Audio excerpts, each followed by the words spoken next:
Jesu akanaka, Jesu akanaka, iya iya iya iya. Jesu akanaka, Jesu akanaka, iya iya iya iya. Jesu akanaka, Jesu akanaka, iya iya iya iya. Jesu akanaka, Jesu akanaka, iya iya iya iya.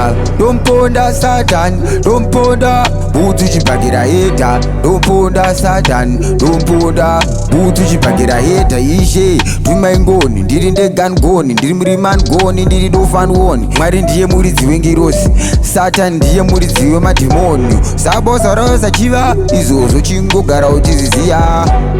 Mwari havadi munhu anonyeba, Mwari havadi munhu anonyeya, munhu ane utsinye. Mwari havadi mwana anonyima, kana mwana anorova vamwe, kana mwana anotuka vamwe.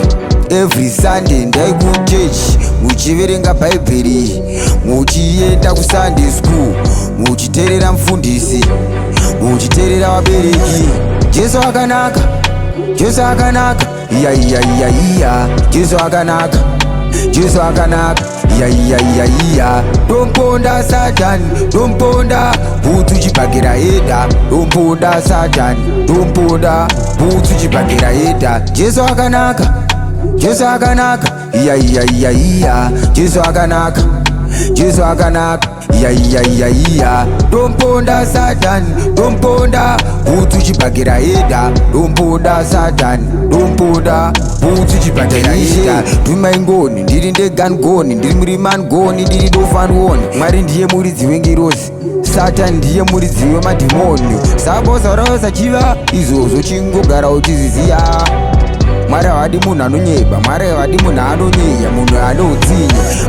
Jesu akanaka, Jesu akanaka, iya iya iya iya. Jesu akanaka, Jesu akanaka, iya iya iya iya. Domponda Satan, domponda butu chipakira heda. Domponda Satan, domponda butu chipakira heda. Jesu akanaka, Jesu akanaka, iya iya iya iya. Jesu akanaka, Jesu akanaka, iya iya iya iya. Domponda Satan, domponda butu chipakira heda. Domponda Satan, domponda butu chipakira heda.